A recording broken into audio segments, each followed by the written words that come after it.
Ah, ninguém liga pro Fluminense. Nossa senhora, é muito ruim para a Conmebol o Fluminense chegar na final da Copa Libertadores. Pois é, pois bem, eu vou abrir esse vídeo aqui para vocês, mostrando que com a transmissão da final da Libertadores, a TV Globo marcou 29 pontos, segundo dados prévios divulgados pela emissora. O índice superou as finais dos 3 últimos anos, exibidas pelo SBT. No Rio, a partida vencida pelo Tricolor cravou 41 pontos, audiência 47% superior à decisão de 2022. Foi também a maior média de faixa desde 23 de novembro de 2019, quando terminou a Libertadores daquele ano. Em São Paulo, o jogo alcançou 23 pontos, 44% a mais que a final anterior. Em comparação com as 4 últimas semanas, o crescimento da audiência foi de 93%. No Rio, houve 128% de aumento e em São Paulo, 53%. Nas redes, a hashtag Libertadores 2023 foi um dos assuntos mais comentados no Twitter, o X, antigo Twitter, para mim vai ser sempre Twitter. Isso foi uma matéria publicada pelo jornal o Globo, tá? Então foi audiência, sucesso de audiência nessa final da Libertadores, com a transmissão da TV Globo de Fluminense e Boca Juniors. Números realmente impressionantes, né? Eu costumo acompanhar um pouco essa questão da audiência, até por trabalhar na rádio, no grupo também, então realmente isso foi algo muito comentado assim internamente, o sucesso da audiência dessa final da Libertadores. Eu queria trazer para vocês aqui, ó, só não esquece do like, tá? Não esquece de deixar o like aí, se inscrever no canal do Lessa, vamos que vamos para cima, deixe seu comentário ainda. Eu ainda vou ler aqui muitos e muitos comentários dos vídeos anteriores que eu não consegui ainda respirar desde quinta-feira, basicamente, que eu não consigo respirar direito, né? Lutando para dar conta de tudo, mas eu vou responder os comentários do vídeo do pré-jogo, enfim. Fiquem tranquilos que amanhã eu vou dedicar amanhã a isso, tá bom?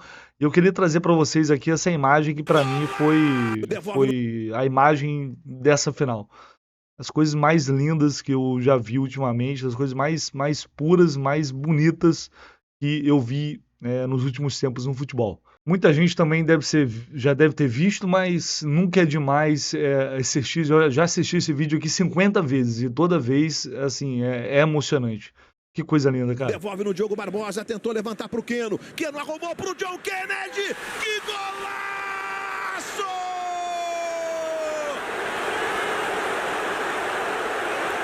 Devolve no Diogo Barbosa, tentou levantar pro Keno. Keno arrumou pro John Kennedy. Que golaço!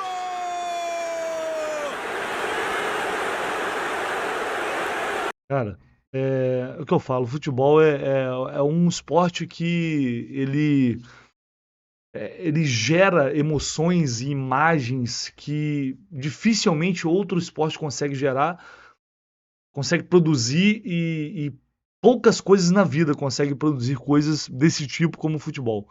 É um negócio assim impressionante, coisa linda ver o abraço dessa menina, ela chorando imediatamente, abraçando o pai. É sobre isso que eu estava falando também no pré-jogo, né? Olha só, imaginem a lembrança que essa criança ela não vai guardar pro resto da vida dela, né? E claro que tá ali o pai do lado, que deve ser o pai, né?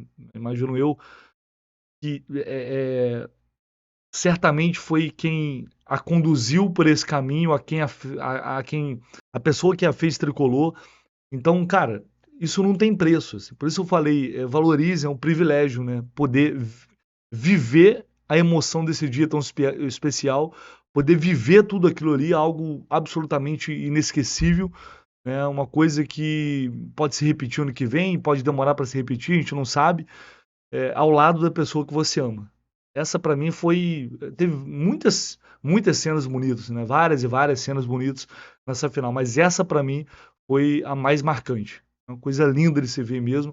E só o futebol para poder proporcionar esse tipo de coisa. E queria falar também sobre Fernando Diniz, que ontem concedeu entrevista coletiva ao lado do Ares. Aliás, foi uma longa entrevista coletiva. O Diniz, inclusive, foi recebido por aplausos dos presentes, dos jornalistas que estavam ali presentes. E para variar, foi mais uma coletiva profunda, mais uma coletiva de muita reflexão por parte do Diniz, falando sobre o que é ser campeão, rebatendo pessoas que diziam que não tem como o time jogar com Ganso, com Marcelo, com Felipe Melo, enfim, o Diniz em estado puro, na sua melhor forma. E ele também foi responsável, mais uma vez, por uma pré-eleição que gerou muita emoção. Eu conversei com algumas pessoas, consegui pegar alguns detalhes, alguns jogadores falaram sobre isso na Zona Mista também, de que as palavras do Diniz foram muito fortes e muitos jogadores choraram nessa pré-eleição, no hotel onde o time estava concentrado, antes de saírem para a final no Maracanã. Ele explorou muito, com imagens, inclusive, da derrota de 2008, mostrando para os jogadores o que aconteceu naquele ano e o quanto isso tinha deixado aberta uma ferida na torcida, que sonhava até ontem desesperadamente por esse título. Foi muito no aspecto emocional da importância de como aquilo poderia mudar a vida de cada um e mostrou também como muitas pessoas lá atrás debocharam, né, foram contra o trabalho que vinha sendo realizado, diminuíram o que o Fluminense vinha fazendo. As pessoas que desacreditaram esse time sempre reforçando a coragem, que era o jogo da vida de cada um, que era uma oportunidade única, que todos poderiam sair dali com a vida transformadas, e não só os jogadores, mas o clube também, né, a torcida, enfim, teve muita gente chorando. Não foi só jogador, não. Membro de comissão técnica, foi uma coisa assim espetacular para a eleição do Diniz. Ele é um cara que fala muito bem, que se comunica muito bem, ele sabe tocar o coração, a alma dos jogadores, principalmente. Enfim, isso não é surpresa, mas certamente isso mexeu muito. Isso não ganha jogo, mas é óbvio que tem uma importância. Você vê o próprio Felipe Melo chorando no hino nacional. É tudo uma carga emocional ali que vai se acumulando, né? Aquele sentimento que fica mais aflorado. Enfim, eu queria trazer aqui um trecho na verdade, mais de um trecho aqui da coletiva do Diniz para vocês. Eu não considero que uma pessoa é um grande campeão só porque ganhou o título. Não é esse o meu conceito de pessoa campeã. Eu já teve muitos caras que são campeões e não ganhou nenhuma taça. E gente que ganhou, que eu já trabalhei, que não mereceu tanto assim. Então, para mim, o campeão é quem não desiste, é quem trabalha com honestidade, quem trabalha com coragem, sobretudo. E se a gente não tivesse vencido hoje, as pessoas poderiam falar assim, não ganhou de novo, tá vendo? Esses clichês, assim, meio fáceis de se fazer, que nunca vão pegar em mim, absolutamente. Se não tivesse vencido, eu ia continuar trabalhando para ganhar numa próxima vez. E ganhando, a gente tem que acordar no outro dia e procurar melhorar. Porque a vida continua, os campeonatos eles acabam e a vida continua. Então a gente tem que viver como uma pessoa que vence na vida. E eu tenho muita admiração por aquelas pessoas que não desistem, muito mais do que por aquelas que ganham. Esse é o meu conceito de viver, é o que eu passo para os jogadores. Isso, sobretudo, aumenta a tua chance de ganhar e é o conceito que eu passo para os meus filhos. Eles não desistam, eles sigam melhorando, porque a vida, para mim, campeão é quem melhora constantemente e consegue suplantar as críticas fáceis, porque quem sabe o que se passa é só quem está dentro. Quem está fora é uma miragem que todo mundo acha que é a realidade, mas que não é a realidade. A realidade, principalmente no mundo do futebol, ela está quase que submetida àquilo que acontece em intramuros. Então tem muita coisa que acontece que um resultado ele não apaga o que acontece dentro dos muros, no CT, de uma concentração, no time de futebol. Mas a gente fica constantemente nesse lenga-lenga de rotular pessoas como vencedoras e fracassadas, e esse é um conceito que, para mim, ele atrapalha demais o futebol e atrapalha demais a sociedade. É quase que a mesma coisa, aqueles que têm dinheiro são bem-sucedidos e os que não têm dinheiro são quase ninguém. Esse é o conceito de quem ganha é tudo e quem perde é nada. Eu tenho o maior carinho, o maior apreço pelo Boca, pelo Inter, pelos nossos grandes adversários, todos eles campeões, que a gente conseguiu suplantar. A gente podia ter caído em qualquer uma das fases, mas a gente chegou com mérito na final e foi campeão. Mas isso não desmerece aqueles que a gente conseguiu passar pelo caminho. Muito, trabalho muito e amo o que eu faço. Procuro ser um excelente marido, um excelente pai de família e um excelente amigo. Esses são os meus maiores títulos. Não é levantar a taça. O que eu acho que o futebol precisa é ter mais esses títulos. Eu não preciso de nenhum endeusamento. Pouco me interessa, as pessoas vão falar que eu entrei em outro patamar. Essas coisas baboseiras, que não é uma coisa que eu não vou entrar no outro patamar por conta disso. O meu patamar vai ser o mesmo. Não vou falar que é uma baboseira, vou até retirar assim, que é importante ganhar o título. Mas não é aquela coisa, é uma coisa, aqueles eufemismos de achar, eu não sou, não vou ser aquilo que eles vão falar de mim por conta da conquista. Eu sou a mesma pessoa. Eu sou um cara que amanhã eu vou acordar, vou celebrar hoje, muito, muito mesmo, muito. Amanhã também, na segunda-feira, tenho trabalho para fazer, duplo. E vou trabalhar do mesmo jeito e espero que eu consiga aprender com essa vitória do mesmo jeito que eu aprendi todas as vezes que eu perdi. Deu aula mais uma vez, né? Enfim, a gente sabe que ele tem um jeito muito peculiar de enxergar vitórias e derrotas. É claro que ganhar é muito importante, ser campeão é muito importante. O clube, ele vive de conquistas. Ele vive do seu torcedor e ele vive de conquistas.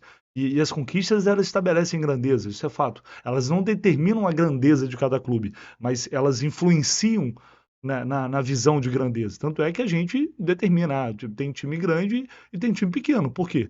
Porque time grande tem grandes torcidas, tem títulos importantes. É claro que isso é relevante.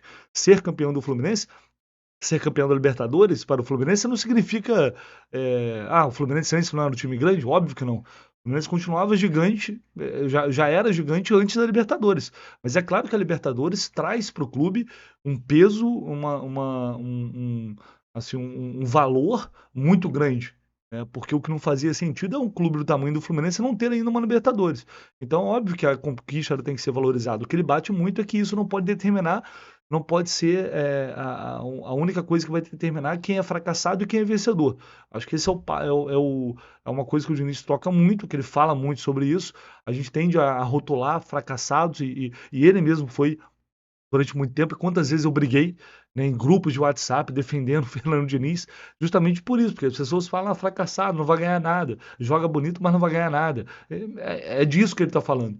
Né? Então, mais uma vez, a gente teve uma coletiva assim, espetacular. Espetacular, como já era de se esperar para uma final de Libertadores depois de ser campeão da competição. O Diniz realmente é muito diferenciado. Que é uma coisa que eu não gosto, é quem tinha opinião tem que manter a opinião. Que atrapalhou, então as pessoas esperam assim, se você ganha, a pessoa muda a opinião. É uma vida tão sem graça, uma vida tão boba essa vida, que muda conforme o resultado. Uma vida sem consistência, uma vida que eu não quero para as pessoas que estão do meu lado, eu não quero para os meus jogadores. Uma vida que se você ganha, você é. Então, quem falou que atrapalha, continua falando que atrapalha. Não muda, fala, atrapalhou. Não, agora não atrapalhou e conseguiu. Ou outras coisas, falava assim, que o Marcelo não podia jogar, nunca pôde jogar aqui, nunca pôde jogar junto. Marcelo, Felipe Melo, Ganso. Que as pessoas agora continuem falando que não poderiam jogar, os campeões da Libertadores. Tem que continuar falando, tem que ter peso, tem que ter culhão para falar. Porque se tivesse perdido, eu ia chegar aqui e ia bancar e falar assim, é o que eu acreditava. Então, fala o que acreditava. Não fica mudando a versão porque ganhou. Que tipo de pessoa que é essa? Que tipo de mérito que tem essa pessoa? Eu não quero ser assim, não quero que ele seja, não quero que meus filhos sejam assim. Então, pensa assim, é isso mesmo e insiste. Não é ficar mudando, porque isso é muito fácil. É uma vida muito fácil e muito frívola. Aí ele aproveitou para dar-lhe uma porrada em todo mundo, né? Aí pode ser, eu acho que tem torcedor no bolo, tem jornalista, tem todo mundo. Tá todo mundo nesse bolo aí. E quando ele tem essa chance, ele faz.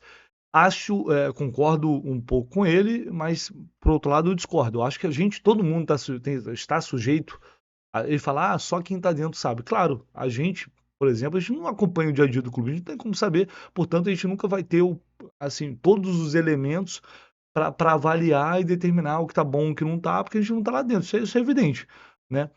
Mas, por outro lado, acho que todo mundo tem o direito de ver uma determinada situação, dar uma opinião e depois perceber que errou e, opa, desculpa, eu estava errado.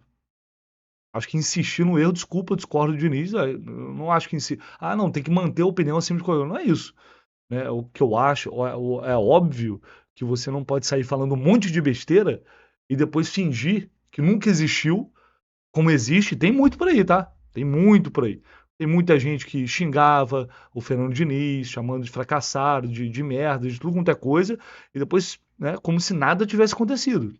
Se você for pegar para ver, tem muito por aí disso. Agora, a pessoa que dá uma opinião, ela vê que a opinião está errada, né, os fatos mostram, a realidade mostra que determinada opinião estava errada, e você reconhece o erro, você pede desculpa pelo seu erro, Fala, pô, Diniz, eu realmente achava isso, mas agora as coisas mostraram que não é bem assim. Eu acho que isso tem valor também. Eu acho que esse sentido tem até humildade, inclusive. Tem muita humildade nisso. É uma coisa que todo mundo vai errar em algum momento, né? A gente tenta sempre fazer o melhor. Cada um tenta, seja lá qual for a área da tua vida, você tenta sempre fazer o melhor. Às vezes você vai falar alguma coisa e depois você vai perceber que você estava errado e falou, pô, meu, é isso, eu estava errado. Eu não vou insistir, vou continuar falando isso porque não tô nem falando desse caso específico, não, tá? Eu acho que vale para qualquer coisa. Pô, realmente eu falava isso e tá provado aí, tá errado. Eu vou insistir no erro para quê? Bom, então são coisas diferentes, eu acho que vale a pena a gente diferenciar, mas, enfim, mais uma coletiva muito forte do Diniz, com declarações muito fortes e que mostram que, gostem ou não, ele vai sempre dividir opiniões, porque ele tem um jeito muito próprio de levar as coisas, de trabalhar, ele tem um jeito muito próximo, muito próprio de conduzir tudo, e é isso que o torna diferente dos demais, da grande maioria, né? Isso é Fernando Diniz, e eu creio que o Fluminense conquistou essa Libertadores muito por ele também. Não só por ele, mas muito por ele. Acho que se não tivesse Diniz, esse título ia ser bem mais difícil de ser conquistado. Pelo menos é a percepção que eu tenho. Não sei qual a opinião de vocês. Não esquece do like, se inscreve no canal do Lessa. Tamo junto, vamos que vamos começar agora mais uma semana. Agora você vai, pense bem, você vai amanhecer na segunda-feira, você vai começar uma nova semana como campeão da América, meu amigo.